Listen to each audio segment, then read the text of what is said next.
How is it going? I hope everyone's doing well, and thank you for tuning in this video. Today I'm here with my review of Night 1 of NXT, the Great American Bash 2020. Without wasting any more time, let's go ahead and jump right into things. On the show, opened up with a number one contenders Fatal 4-Way elimination match for the NXT Women's Championship. Mia Yim, Candice LeRae, Tegan Nox, as well as Dakota Kai, of course, all vying up at an opportunity at Io Shirai.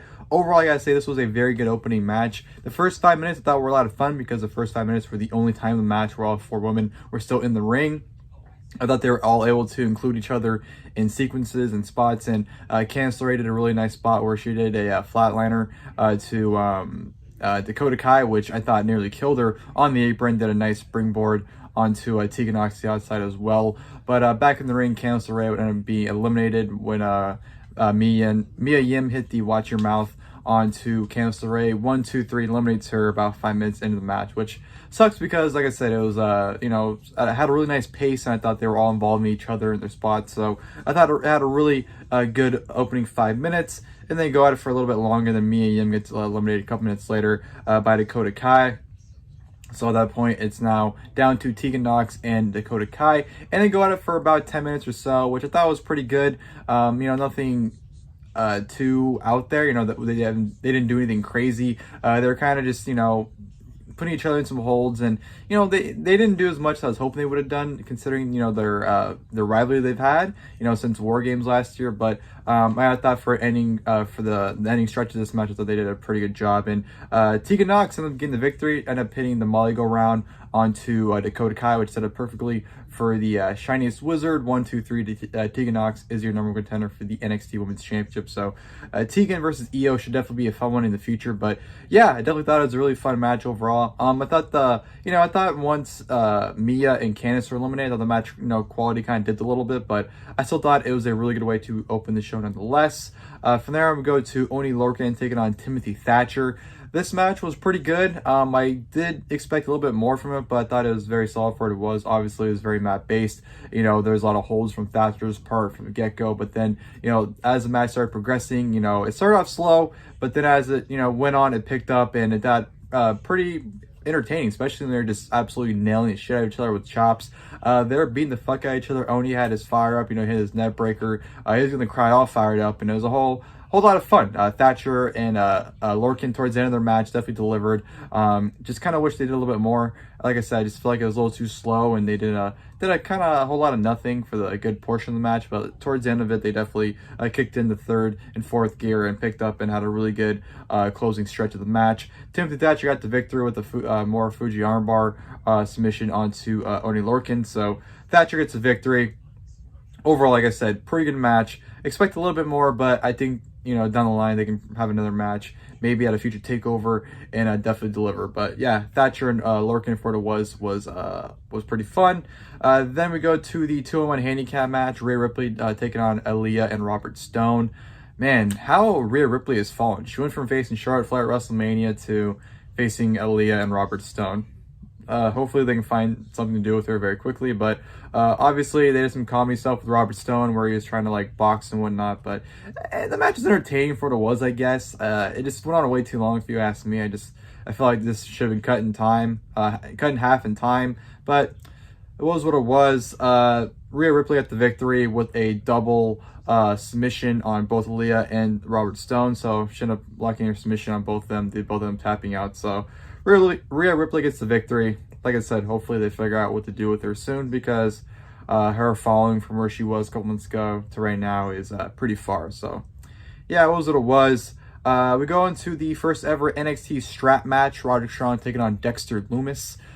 This was a good match. Just felt like it went on too long, and I felt like they did, it was mainly Roddy just selling for Dexter and Lumis. I liked I liked how Dexter Lumis was able to utilize the strap, and Roddy, like I said, was bumping his ass. He would just, throw him into the ring, and Roddy would just full force throw himself as hard as he could into the ring apron. So kudos to Roddy for really bumping his ass off for Dexter the first half of this match. But as it went on, just a whole lot of nothing happened. They did a callback, obviously, where one of the cars on the stage, which, by the way, I like that they had a somewhat unique stage for this show with the cars on the ramp.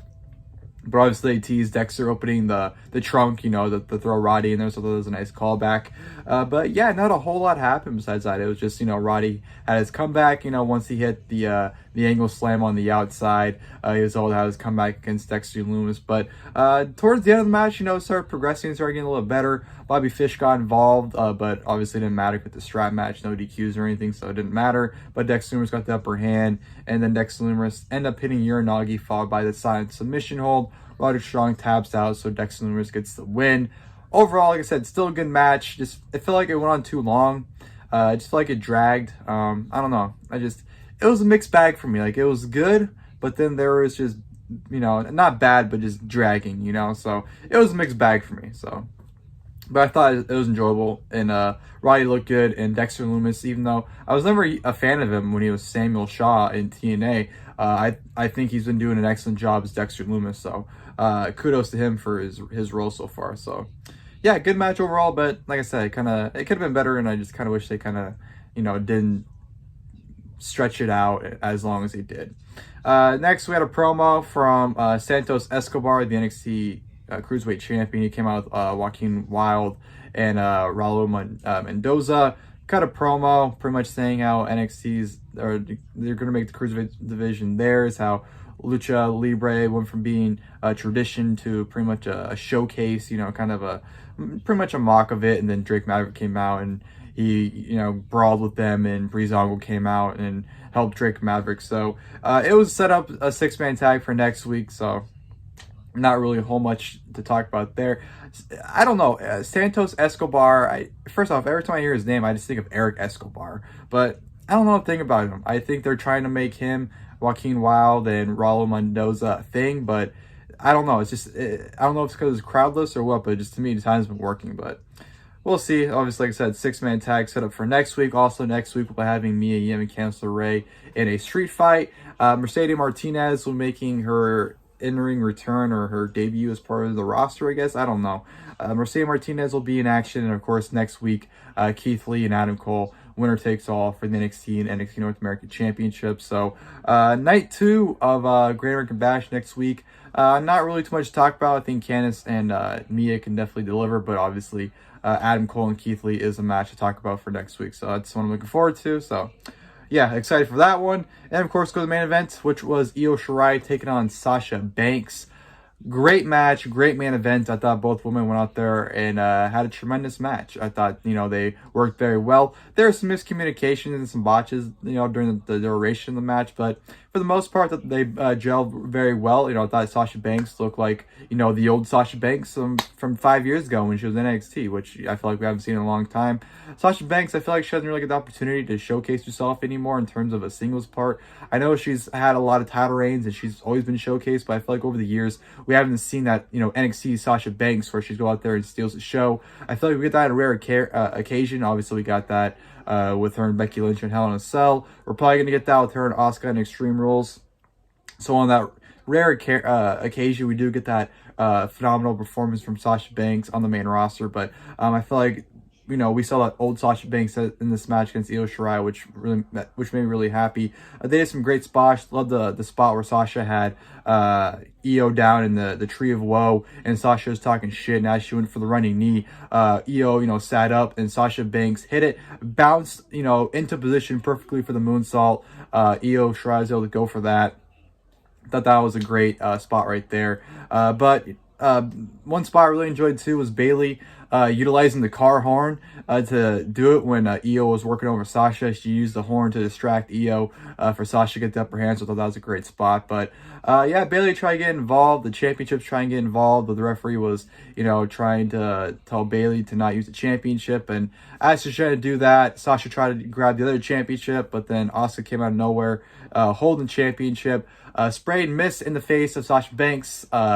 Io tried to roll her up, was unsuccessful. Was able to set up Sasha perfectly for the moonsault. Hit the moonsault. 1, 2, 3. Io defeats Sasha Banks, and what was a great main event. Overall, like I said, I thought they worked tremendous together. That was a great way to crap off the show, and the women definitely came to show. I thought they had a really good opener. I thought they had a great main event, and definitely were the highlights of the show, if you ask me. I thought the women looked great, especially even on for Fyter Fest as well. You know, the first night of Fyter Fest for AEW. I thought the women's match was the best match in the show, and here we go at the Great American Bash. I thought the women definitely had the best performance as well. So, yeah, Io and Sasha close, which I thought was a really good night one for the Great American Bash. Overall, like I said, that was a really good show. I thought the women definitely stole the show, if you ask me. Dexter and Lumis and Roderick Strong was a fun match. You know, Oney, Lorcan, and Thatcher had a really good closing stretch as well.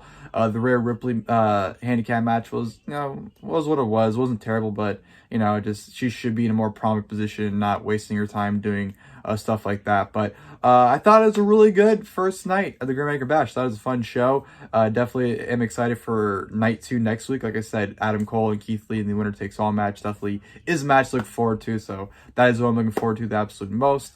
But yeah, I hope you guys enjoyed the video. If you guys did, please feel free to leave a like below. And of course, I'll be reviewing night 2 next week. Until then, I'll see you guys there. Thank you guys for watching the video.